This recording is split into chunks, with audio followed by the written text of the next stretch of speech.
It's been a while since the last time, so it might not fit. Don't worry, we'll make it work. Just relax. I said this to my ex-wife, whom I thought I had parted with, as she looked worriedly at me. Think it'll fit? It just barely did. Sharing this conversation with my ex-wife, I cherished this happy moment and couldn't help but smile. My name is Matt. I work in IT. Feeling the strain of sitting at a computer every day, I've recently started walking a block to get some exercise. Today, I left work early, and the sky is bathed in the colors of the setting sun. Walking down a quiet main street, I caught a glimpse of my reflection in a shop window. I made her eyes smile at my slightly wrinkled suit and checked my hair. There was an empty earrings hole. Maybe it's starting to close up.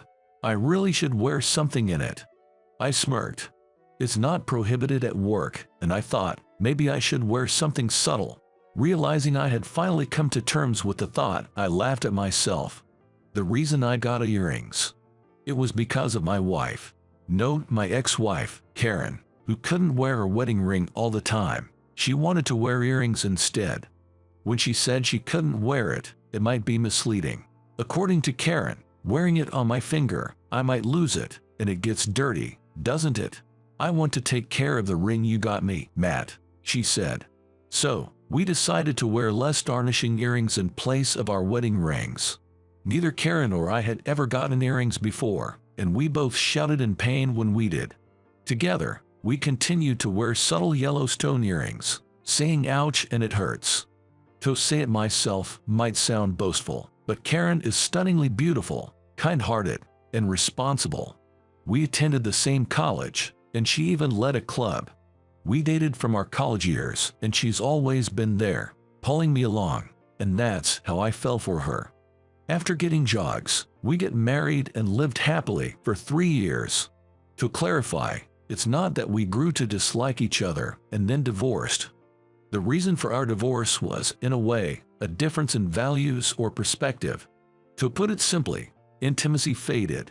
In our 3rd year of marriage, we both settled down at work and I wanted kids soon. Karen said she loved children, and I believed ours would be adorable. But just as I had that thought, Karen began to distance herself from me. I thought it might be an emotional or physical problem on my end, so I initially dismissed it. But when it became clear that she was avoiding intimacy, I decided to talk to Karen. Karen, you've been avoiding me lately. Can you tell me why? Huh? You know, communication shouldn't be one-sided. If I've done something to upset you, I'd like to fix it.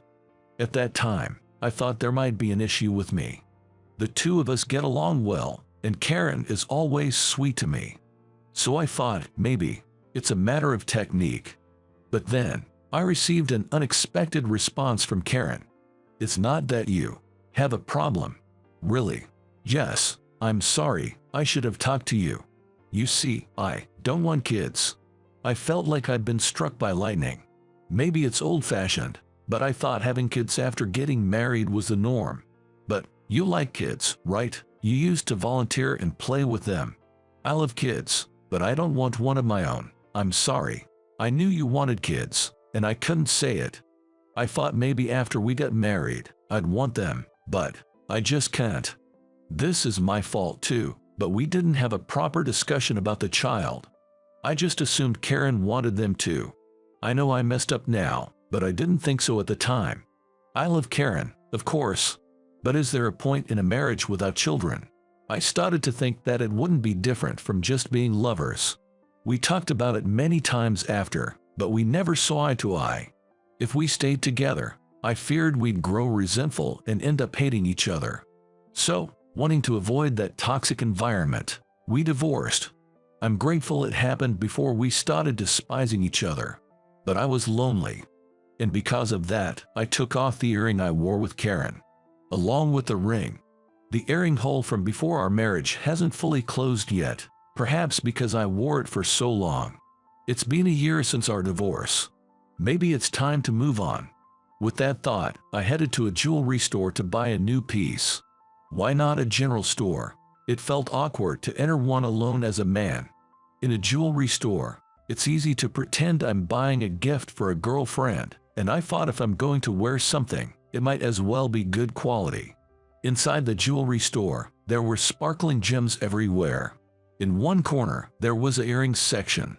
I wanted something simple like before, with a stone. While browsing, a sales clerk approached me. "Can I help you find something?" "Oh, yes, I'm looking for a simple earring." "Wait."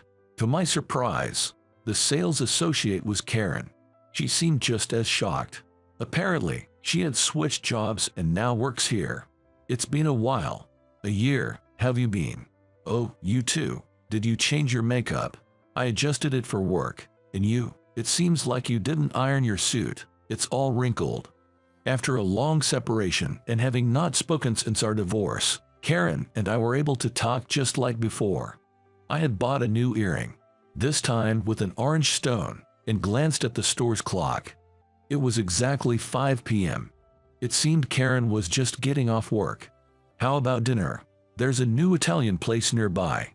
"Oh, I've been curious about that place. Let's go." Karen and I entered the restaurant together. Having been a year since we last met, we spent our time reminiscing about the good old days, talking about work, sharing stories of our blunders.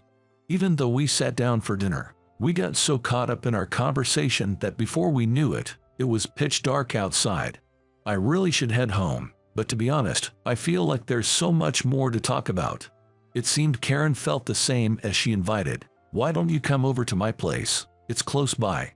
I didn't have a reason to refuse, and it didn't seem like Karen had a new boyfriend. With both of us having the day off tomorrow, I ended up staying at Karen's. Things might have progressed quickly, but considering we spent 3 years of married life together, it just felt natural. We talked until the next day. "So, one of my juniors mistook gravy for coffee. It was hilarious." I burst out laughing. "Haha, why do you even have gravy at work?" It felt good. It was as if we were back in our college days, and it put my heart at ease. This past year, the loneliness I had felt was gone. I realized I still loved Karen. And now, I see how selfish my thinking was back then. "Karen."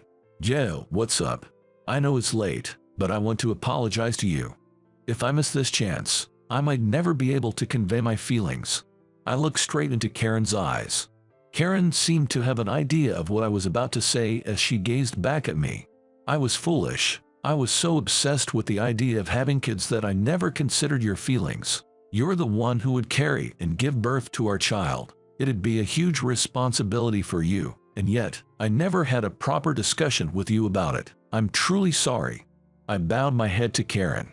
Being able to talk to her again made me realize the significance of her presence in my life. At this point, even if we didn't have kids, as long as I can be with Karen again, that's all I want. I also wanted to talk about that, and Matt, I owe you an apology too. I was scared to tell you the real reason I didn't want children. Karen began to speak softly. "You know I have a younger sister, right?" "Yeah, there's quite an age gap between you two, right?" 6 years. When I was 6, I heard her. The story from when Karen was 6 years old continued. Karen deeply adored her newborn baby sister. One day, when their mom stepped out briefly, the baby began to cry. Back then, I thought she was missing mom and felt lonely. So even though I was told not to, I wanted to comfort her and picked her up. However, a 6-year-old girl can't suddenly carry a 2 or 3-month-old baby. Trying to console her crying sister, Karen tried to imitate how adults hold babies, but during that attempt, she accidentally injured her sister. I lost balance because I was being careful with her wobbly head. She hit her arm against the wall. Thankfully, it wasn't a serious injury, but one wrong move and she might have broken a bone or gotten more hurt. I shouldn't have tried to carry a baby with such a delicate neck, especially at my young age. Seeing her cry continuously because of the pain scared me. I realized how fragile babies truly are. After that incident, Karen developed a trauma towards holding infants. I love kids, but I can't help but fear that I might hurt them again. It was terrifying. As Karen lowered her head and whispered these words, she looked up at me. But something changed in me. In the past year since her divorce, it turns out that Karen's sister, April, had given birth. It was around 6 months ago, and Karen met her nephew. April asked me to hold him. I resisted with all my might.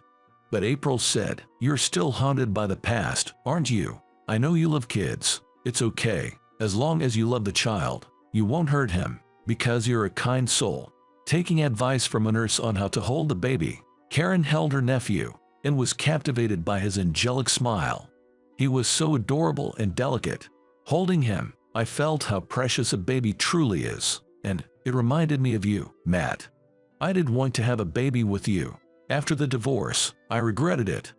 I just listened quietly, deeply respecting Karen for overcoming her long-held trauma. Karen somehow managed to overcome the trauma she had been carrying for so long. What might seem trivial to others was a significant step for her. Knowing she thought of me as she took that step warmed my heart. I know it's presumptuous, but I want to be with you again. I feel the same way. Our eyes met. The time span of a year showed us how much we genuinely cared for each other. I still love Karen, and she still loves me. I want us to be together again. That's what I felt. Haha, I guess. If we're getting back together, I didn't need to buy these earrings. I took out the earrings with orange stone I bought today from my bag. If I'm with Karen, I can wear what I used to every day. Shrugging about its newfound redundancy, she said, "Actually, I bought the same one." What? Karen laughed as she took out the exact earrings. If we're getting remarried, our commemorative earrings should be our second set, right? I couldn't help but laugh. It had been a while since we wore earrings. Come to think of it, Karen was the one who put on my previous earrings. "Hey, put it on for me, please." Karen showed her ear, pleading. I found it endearing and moved closer to her, saying, all right. But it's been so long, it might not fit." "It's okay, everything will be fine. Just relax," I said as I touched Karen's earlobe and put an earring through it. "You think it'll go through?" It was a close call. Really. Glad it wasn't closed up. Now, Karen puts an earring through my ear. The new earrings feel foreign, but they are more than perfect to commemorate our new beginning. Years later, in my arms, there was a tiny life. "Thank you, really, thank you, Karen." "Oh stop, you are crying too much." After remarrying, we had decided, after discussions, to have a child. Of course, we didn't push it. We just hoped for it. So for the first few years of our marriage, it was just the two of us. Then, this year, Karen's pregnancy was discovered. After a difficult labor, Karen let me hold our daughter. We'll have to take the earrings out for a while. It's risky if she pulls on them. True, the holes might close up this time. Karen, laughing joyfully, gazed at me and our daughter. Seeing her so happy and our daughter's innocent smile, surrounded by the two of them, I feel truly blessed. If they close up, let's get earrings, matching ones with our daughter. Haha, sounds good, but what if she throws them away during her rebellious phase? I turn pale. I can't bear the thought of being rejected by such a cute daughter, but it's a rite of passage for all fathers. However, this I can promise. No matter what, I will protect both of you. I vowed this to my smiling daughter and Karen. My name's John. I work at a normal corporation. By the time I hit 28, most of my peers are looking to upskill, or, in their personal lives, they start thinking about getting married. It's not that I lack ambition, but I feel like if I can maintain a stable lifestyle by doing my job decently, that's good enough for me. What about marriage, you ask? Well, I don't have anyone in my life right now. Romance and love are just not in the cards for me. I may sound cheerful, but let's face it, I'm not what most would consider good-looking. With this appearance, who would approach me? But I guess to my parents, I might still look cute. Growing up, I was always told how adorable I was. So, I never really thought of myself as unattractive. But that changed in the 4th grade. That was the first time someone mocked me, saying, "You're so ugly." That day, I went home and asked my mom, "Am I ugly?" And my usually cheerful mom, her face went red with anger, who said that, about my precious, adorable son. I was shocked by how fiery she became. "You look just like your dad, and it makes you even cuter," she said. hugging me and patting my head. But as time went on, I started to realize that I might not be that handsome after all. I've been told I look like my dad. Growing up, neighbors and mom's friends would often say, "You look just like your dad." Back then, I was proud to resemble my strong dad, but I guess they didn't mean it in a good way. Now, my mom, she's incredibly beautiful. Long eyelashes, a perfectly straight nose, and she looks so young that sometimes people think she's my sister. My dad, on the other hand, a rugged kind of look. It's pretty obvious who I take after. It really hit me during my teenage years. Looking in the mirror, I'd noticed my eyes resembled my mom's, but overall, I looked just like my dad. That was also when I realized how low I ranked in terms of looks. But even in my teenage years, I had crushes. I once mustered the courage to confess my feelings to a girl named Nancy. But it hurt when she turned me down. "You're such a kind person, John, but I'm sorry." I was turned down. I later found out the reason she declined was indeed my looks. And soon after, Nancy started dating the most handsome guy in class. By that time, when I looked in the mirror, I could clearly see I'm definitely not like that guy. But you can't change your face. Sure, I've had my moments of self-consciousness, but if I don't focus on romance, it's no big deal. And here I am, already 28. I've pretty much given up on the idea of marriage. What about my dad, you say? Well, he just got extremely lucky. Not only did he get married, but he also won over a beauty like my mom. And if anyone's more smitten, it's my mom. My husband is the most handsome man in the US, no, in the whole world. I grew up hearing that all the time.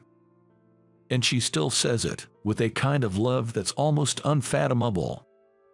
I'd say he's head over heels for her, in a way that's downright baffling. It's nice that they get along well, but honestly, I doubt anyone would ever feel that way about me. Even though I'm not the best looking, I'm grateful for being cherished as much as I am. Such is my life as a working professional. Of course, I'm diligent in my duties, but sometimes the office buzz can be a bit much. "Hey John, got a moment?" she called, and I quickly rushed to her desk. "Sorry, can you sum this data up ASAP? I want to head to the client by early afternoon. Also, John, you'll be joining me. Thanks." Before I could even reply with understood, Michelle was off. Then from around, I heard, "Lucky you." What, aren't I the chosen one today? Damn, John's the one today. Jealous. Such envious voices centered on me. Today, by chance, Michelle called for me, but whoever gets called by her becomes the envy of the office. Just the sound of her calling someone's name, and all eyes are on her and that person. But it's mostly the male staff doing the looking. The female staff just give the men a cold look. Occasionally, there's a sigh from the women, seemingly bewildered by the scene. Reason being, Michelle is a striking beauty with a fine complexion, clear features, and a petite face. Be it in the office or downtown, I doubt any man can resist a second glance. She's friendly, highly skilled, and efficient. She's adored even by the female staff and is quite the office icon. "John, we may have an early lunch, but would you like to join me? We can head to the clients afterward." I responded, quickly packing the necessary documents into my bag. No way, lunch with the manager makes me jealous. Just being invited to lunch by Michelle, and everyone's gaze felt even more piercing. But I couldn't let it bother me. "Excuse me, I'll be back." Nodding to a senior I met eyes with, I quickly followed her. When you share tasks with Michelle, occasionally, you get to have lunch together. Everyone's waiting for their chance, and I'm well aware. Such was her popularity in the office. Of course, I respect Michelle and think she's pretty, but not anything beyond that. Because I doubt she'd ever see someone like me in a romantic way. But it's not all fun and games at work. One day, an issue arose at work. A problem that angered a client. Debate raged about who caused the issue, with senior staff passing the blame. As the argument heated up, somehow, I was made the scapegoat. Honestly, I was barely involved, and a senior was the one who messed up. With other tasks on my plate, squabbling over this seemed pointless. Being the junior in the team, I thought it best to just shoulder the blame. It was my mistake, I'm sorry. I went to apologize to the section manager. "Oh, you again," he said, giving me a stern reprimand. Meanwhile, Michelle, who'd been out, seemed to have returned and overheard our conversation. "Excuse me, section manager, is this about the complaint from Company A?" I turned to see Michelle standing behind me. As the section manager confirmed, she nodded a few times, sighing deeply. "Section manager, you're reprimanding the wrong person." After Michelle said that, she briefly told the section manager everything she knew and who had mainly caused the problem. As soon as the section manager's anger shifted, Michelle turned to the seniors. "You guys, aren't you ashamed to push it onto a junior colleague? You only take credit for the good parts and need to stop covering your own backs." Her voice echoed. "You all need to reflect on this and go apologize to the client directly. Got it?" When Michelle said that, the seniors weakly replied, "Yes." As I stood in front of the section manager's desk in shock, Michelle turned this way and said, "Section manager, I'll take John out for a bit. Please take care of the rest." Then she told me, "Let's go," and physically took me away from that spot. I admired Michelle's retreating figure. I quickly followed her. From behind, I could hear the section manager yelling at the seniors. "Michelle, thank you. But why did you say it wasn't me?" I leaked my true feelings, thinking that if she had left it alone, only I would have been scolded. "I have an idea why you took the blame, even if it's just a guess, but you can't keep cleaning up after your seniors." She had known I was trying to take the blame. When she pointed that out, my eyes widened. Apparently, she had noticed some time ago that I was taking care of the aftermath. However, she didn't have concrete evidence and was watching the situation for a while. I found it strange. Given your usual work ethic, I couldn't imagine you making so many mistakes. I know you understand the teamwork hierarchy, but doing such things can lower your reputation. Michelle reprimanded me. "Your kindness isn't meant to be used like that, you know, but really, you haven't changed since then." While I was looking down, reflecting, she mentioned "since then." I wondered what she meant and looked at her face, asking, "Huh? I can't forget those times." She said with a slight smile and began to explain. One spring morning, while commuting to the office by train and bus, something happened. On a crowded bus, as it reached a certain bus stop, a passenger trying to get off didn't know how to pay the fare. That person was from abroad, speaking some broken English, but mostly trying to ask something to the bus driver in his native language. The bus driver didn't understand, and the passenger seemed troubled. While everyone silently watched, someone from the middle of the bus said, "Excuse me." Moving forward while apologizing, that man explained to the passenger how to pay the fare. Thanks to that, the passenger was able to get off the bus without much delay. Then, on another morning, amidst the busy hustle and bustle, a boy in an elementary school uniform was crying loudly. Suddenly, the same man who had helped the passenger from abroad on the bus quickly approached the boy and asked, "What's wrong? Did something happen?" He knelt down to the child's level and spoke with a smile. "Let's go to that police officer over there. It's okay, they'll help us. Let's go together, okay?" While reassuring the anxious child, the man led him to the police office. Even during the busy morning rush hour, He calmly handled everything without getting flustered. She was seemingly really impressed, thinking I couldn't do that.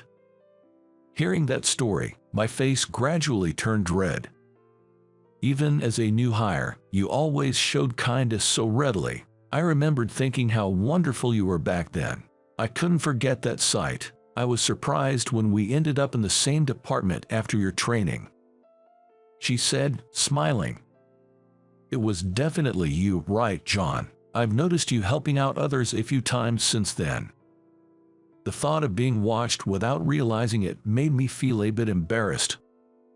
As we were chatting and walking, before we knew it, we'd reached the company's lobby.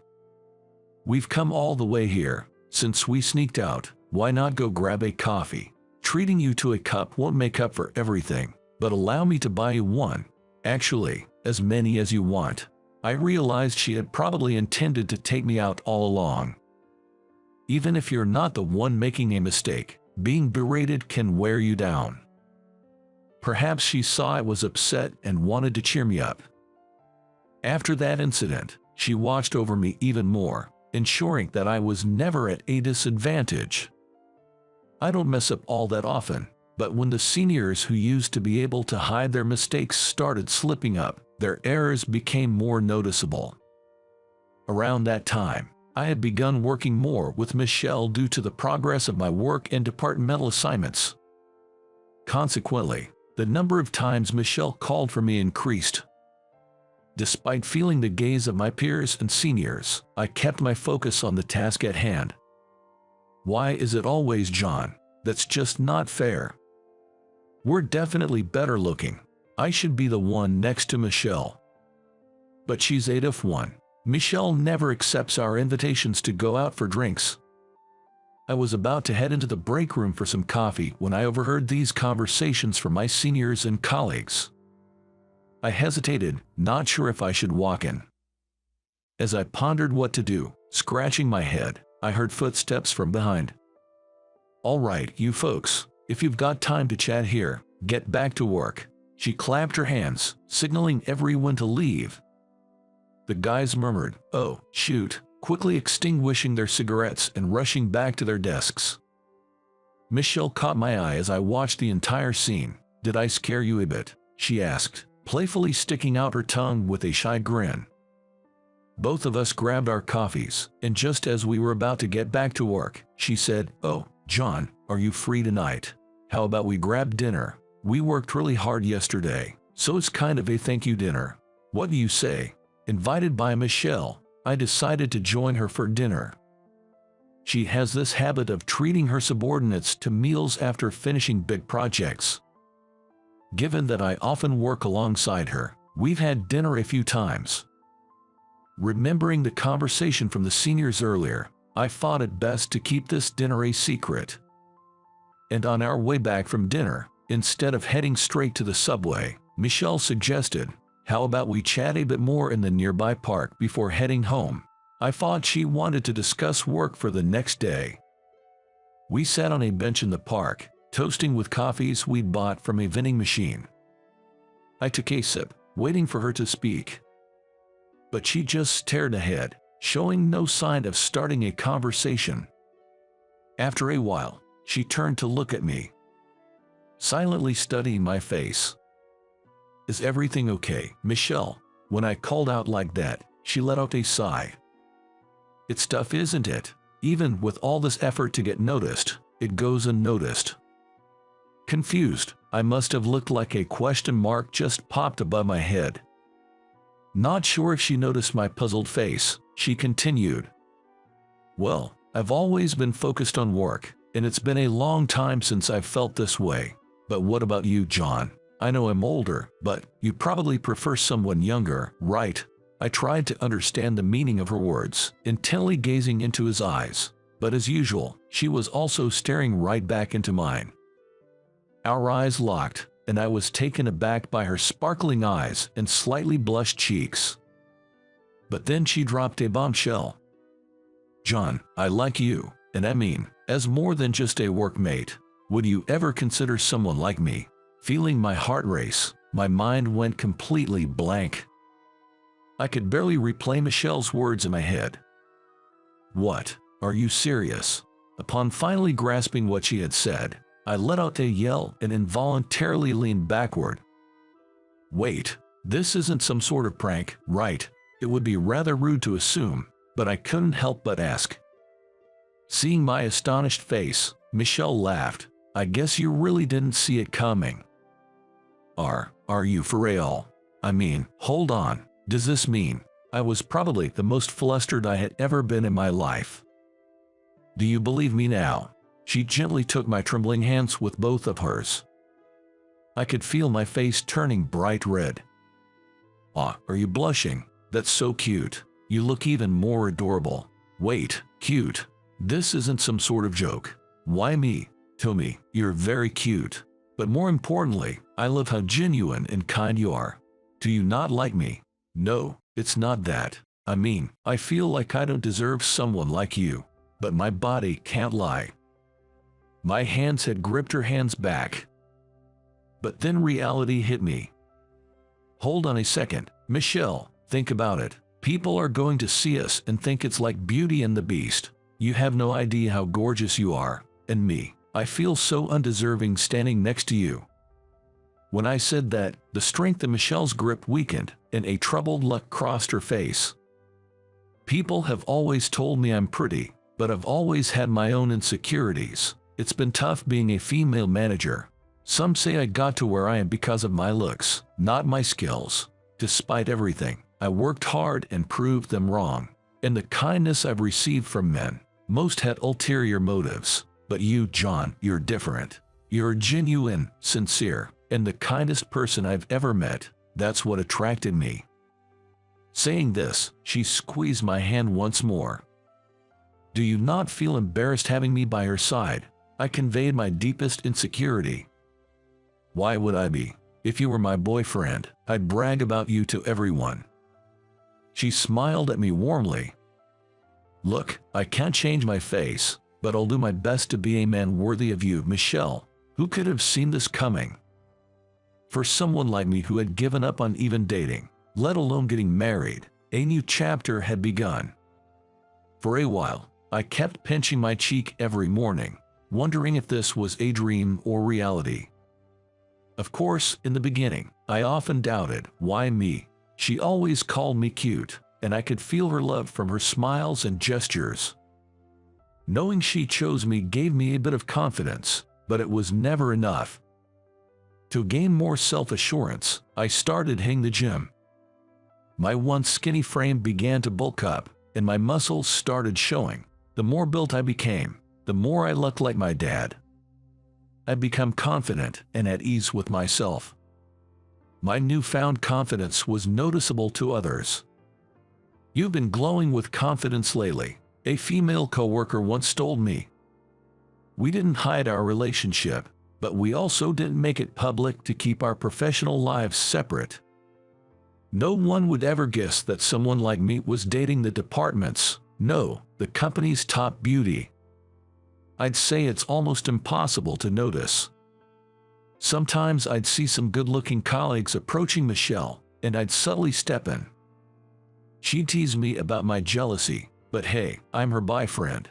A little jealousy is natural, right? Then, after about a year of keeping our relationship under wraps, during a morning briefing, our section manager called Michelle and me to stand in front of everyone. I still remember that moment. Everyone's faces, thinking we were about to receive an award or something. At your leisure, said the section manager, and with that signal, we announced our engagement. Then there was a silence for about 5 seconds, followed by a chorus of startled shouts, sounding almost like screams, resonating with what? Michelle, trying to lighten the mood, said, for professional reasons, I'll keep my last name as Taylor. Thanks for understanding. But as they saw the ring shining on her left finger, a few male colleagues looked as if they were about to faint. In just one day, it felt like I heard a lifetime's worth of no way. Why him? About a year and a half after the engagement announcement, my wife went on maternity leave. By that time, I had gained confidence, and my work performance improved significantly. Of course, I no longer had to clean up after my colleagues. The label of being incompetent was shed with my accomplishments, and the misunderstandings with my bosses were cleared up. After her maternity leave, I was promoted as manager. Work's going great. And home life, absolutely wonderful. The unexpected joys that came into my life have warmed my entire being. By the way, not too long ago, I finally mustered the courage to ask my mom, "Why did you choose Dad?" Turns out, the reason my mom fell for my dad and the reason my wife fell for me was the same. My dad was always kind to everyone and would subtly help those in need, which my mom noticed countless times. And back then, even though my mom was quite the catch, it seemed the only man who approached her without ulterior motives was my dad. Maybe that's why my wife and mom get along so well. Now, instead of a mother-daughter relationship, they seem more like best friends. While some families might struggle with in-law issues, it looks like we're in the clear. They often tell each other, "We're so lucky to have such kind husbands," and brag about their husbands.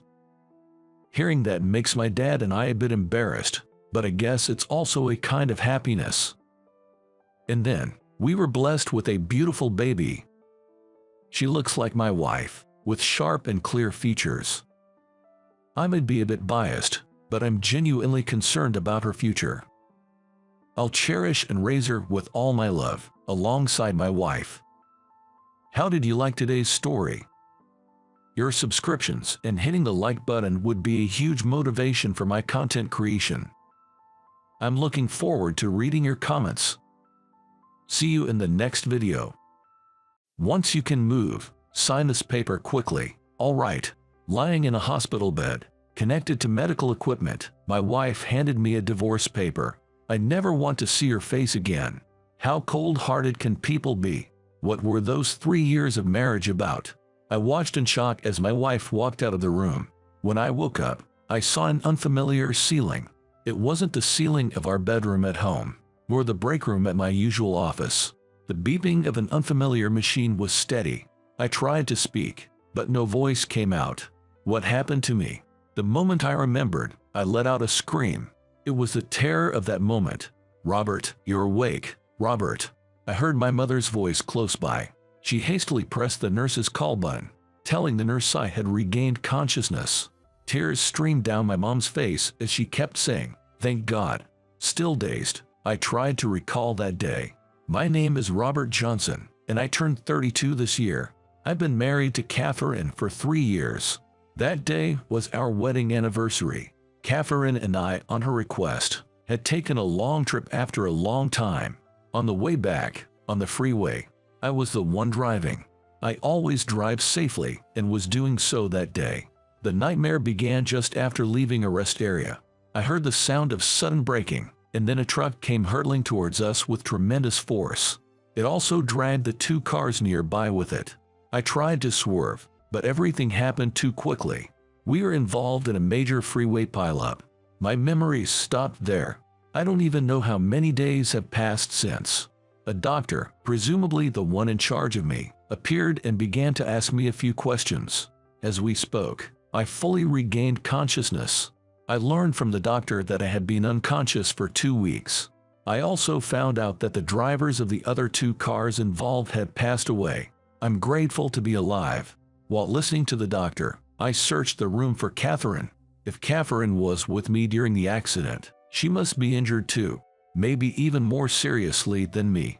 "Mom, where's Catherine?" My voice was raspy, but my mom said, "She's okay." Apparently, her injuries were less severe than mine, and she could even walk. She was undergoing some tests and couldn't come to see me. She promised she'd let Catherine know I was awake. Relieved by my mom's words, I suddenly felt pain everywhere. It's a sign that my body was trying to heal. I was told that I'd need to stay in the hospital for treatment and rehab for about a month and a half, and I felt guilty about my colleagues at work. However, both Catherine and I are alive. I decided to think of that as a blessing. Even days after I regained consciousness, Catherine never visited me in the room. I still can't walk on my own, and can't make it to Catherine's hospital room by myself. Once, while I was asleep. She must have visited me, leaving a note that read, "Get well soon." I wished she had woken me up, but I appreciated her kindness and not wanting to disturb me. I've got to get better soon, so the two of us can go home. Every day, that's all I could think about. I worked so hard that I even wanted to pat myself on the back, and I recovered faster than the doctors had expected. Just when I thought I might finally be able to walk by myself, Catherine suddenly appeared in my room. I knew she was in the same hospital, but we never crossed paths, not even in physical therapy. I was slightly worried that she was deliberately avoiding me by scheduling her therapy sessions at different times. I'd heard that Catherine's injuries were minor compared to mine, but she looked pitiful, her arm in a cast. "I want us to get divorced soon. It's a hassle having to deal with this accident," she said. She handed me a document. It was a divorce paper, just like the ones I had seen on TV shows. Catherine's name was already signed. Catherine, who I had not seen in a while, looked like a stranger. "What do you mean? Divorce?" Trying to sort out the situation in my confused mind was making my head hurt. I couldn't believe it, and I held my head in my hands. She left the divorce paper on the table and walked out, her heels clicking on the floor. "Once you can move, submit it right away," she said in a voice so cold it was unlike anything I had heard from her before. She left those words behind and walked out of the room. I just sat there in shock, unable to say a word. The divorce paper rustled on the table. The events of just moments ago were not a dream. It was a discomforting noise that drove the reality of it home. The sudden divorce paper, it was more than I could handle. I discussed this with my mom, who had come to visit me. I thought she would surely be on my side, but she began saying that if it had come to this, I should get a divorce. Catherine and my mom had a relationship like close friends. If the subject of divorce had ever come up, I thought she would certainly have stopped it. So I was surprised. She even said that she didn't want me clinging to the other party even after they had handed me the divorce paper. Perhaps my mom felt that her son was being neglected. It meant that I had no allies in this matter, unable to move freely. All I could do was despair. Catherine never appeared before me again, proving that this was no bad dream. "Thank you for everything." When I was discharged, the physiotherapists, nurses, and doctors who had been in charge of me all came out to see me off. I was handed a bouquet of flowers at the entrance and felt like crying. I have been a mess since Catherine left me. I hated everything, even the physical therapy. Everyone stuck with me through thick and thin, putting up with me, and I felt humbled. It seemed everyone knew why I was in such a state. Especially during the therapy sessions, I was a real nuisance. Every day they persuaded me, who had started to say that I didn't want to do the therapy, when I was being stubborn, saying that I didn't need to do the treatment. A young nurse scolded me harshly. I feel lucky that I was brought to this hospital. I started to drag my leg a bit, but that's no big deal. A new life is waiting for me. I stepped out firmly, leaving the hospital behind me. Coming home after so long, it was eerily quiet. Catherine's belongings were moved out. Yet the tidiness was evidence she had cleaned up before leaving. I still had the divorce paper, and able to submit it. I thought about throwing it away, but I didn't have the guts. I didn't want Catherine to dislike me for disposing of the divorce papers. Still hung up on her, I guess. My coworkers were eagerly awaiting my return from the hospital. I became a burden because of my prolonged hospital stay. I started working hard, trying to accept my new life without Catherine. While at work, I could forget her absence. Working until I was exhausted, I only went home to sleep. On my days off, I aimlessly wandered to places we used to visit together. In the midst of this routine, I got a call from a lawyer claiming to be Catherine's representative lawyer. They wanted me to submit the divorce paper as soon as possible. I invited them to my house to discuss it. Apparently, Catherine wanted the divorce finalized quickly. Maybe to be prepared for when she left, she had given the lawyer 3 copies of the divorce papers written in her own hand. Seeing those divorce papers, I made up my mind to submit them. I didn't want to do anything that Catherine would dislike. She wanted it so badly, I told myself, and forced myself to accept and submit it. With that, Catherine and I officially became strangers again. Even though we were officially divorced, there was no significant change in my life. I worked, slept, and on my days off, retraced my memories with Catherine. Friends and colleagues suggested I should remarry, but I couldn't think of such a thing yet. I was introduced to some people at social drinking events, but my heart wasn't moved at all. Then, a huge shock hit my daily life. On a Sunday when I was supposed to work, but it was cancelled, I was retracing my memories with Catherine as usual. Cherry blossom season. The cherry blossoms at the park we used to visit for our annual picnic were in full bloom. Several groups were enjoying the cherry blossoms. I sat on a bench on the edge of the park and took out a can of beer. We visited this park several times until the cherry blossoms had all fallen. With the beer in hand, I gazed at the cherry blossoms. Nothing had changed from the previous year. It seemed like I was the only thing that had changed.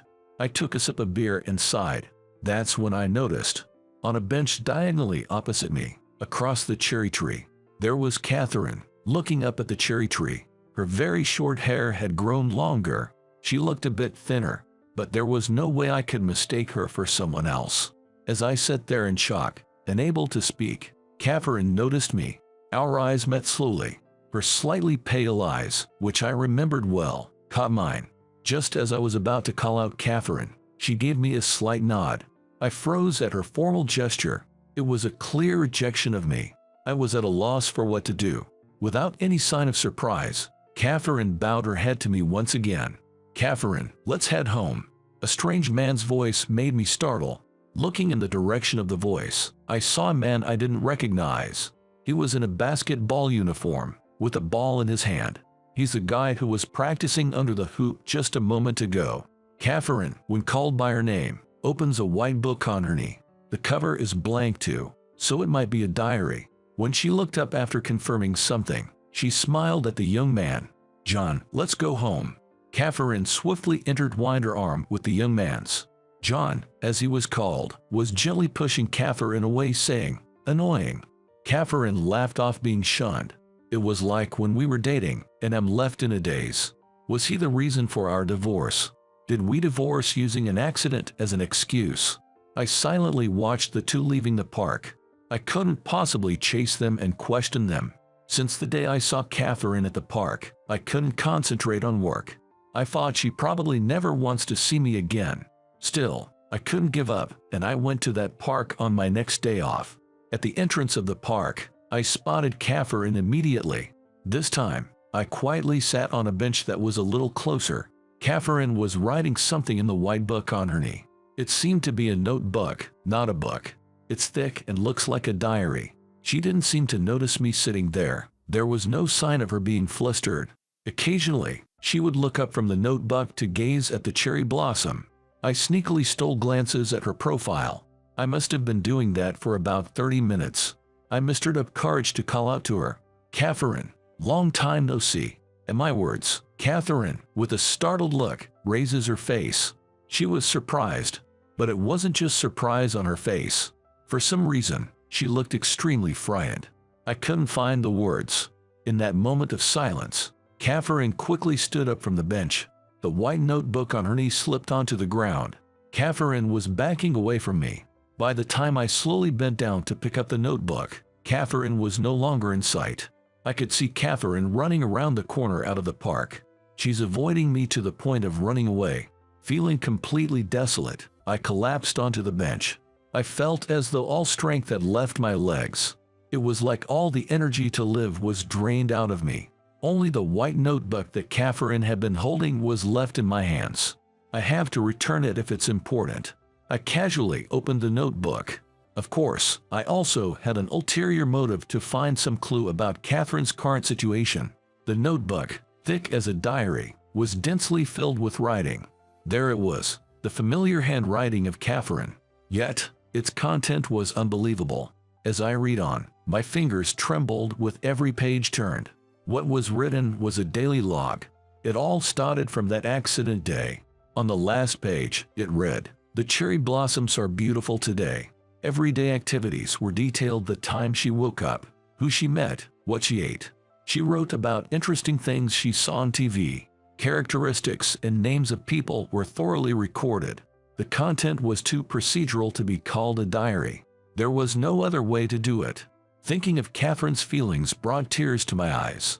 On the first page of the notebook, Catherine, waking from the accident, received a doctor's diagnosis. Initially, it seemed she had lost memory of the accident. Memory confusion after a significant accident isn't that uncommon. It would be temporary, the doctor said, but Catherine realized something after that. Her memory was starting to fade more frequently. She consulted the doctor and underwent detailed examinations.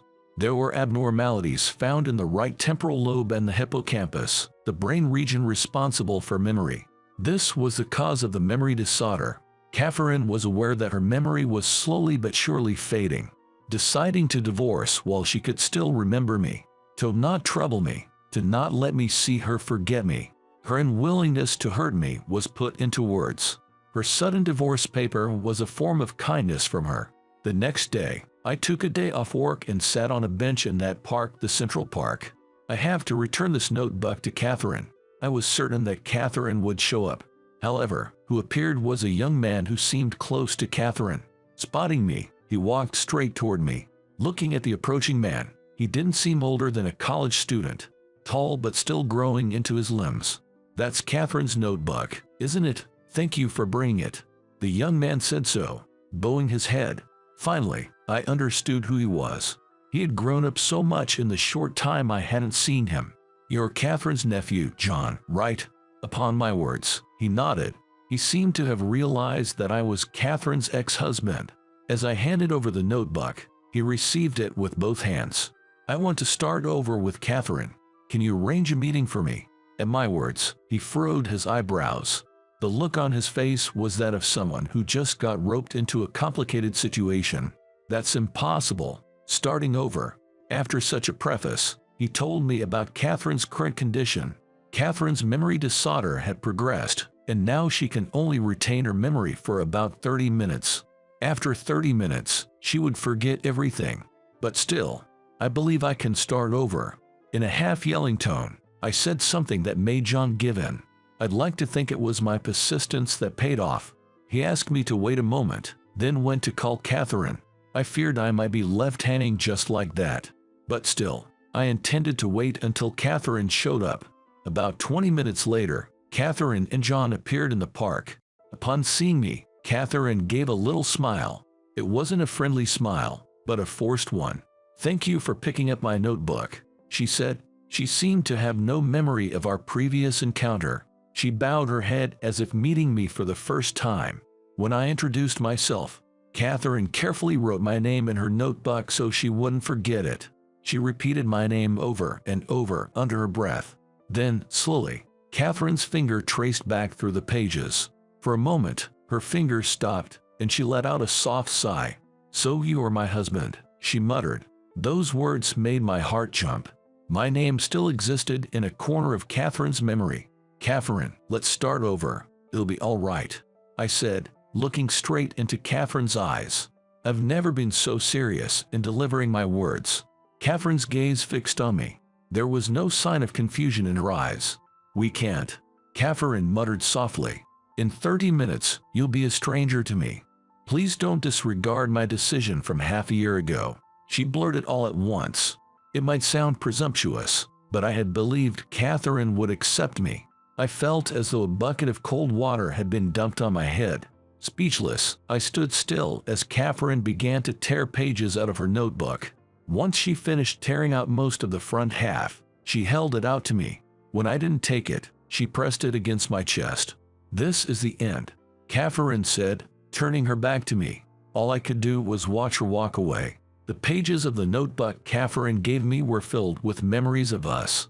How we met, started dating, and got married. Even she wrote the things she likes and dislikes about me. The last page expressed Catherine's anguished decision to leave me. I trampled on those feelings. Regret washed over me, but it was too late. There was only one path left for me. From then on, I became a friend of Catherine's. Whenever we crossed paths, I'd say hello and make small talk. Catherine, after a few times, revealed her memory disorder to me. In Catherine's world, after tearing out those front pages, I no longer existed as her husband. Everything would start from scratch. There's a chance Catherine might fall in love with me again someday. I intend to wait until that moment comes. If such a miraculous moment ever arrives, I think I'll believe in the existence of God.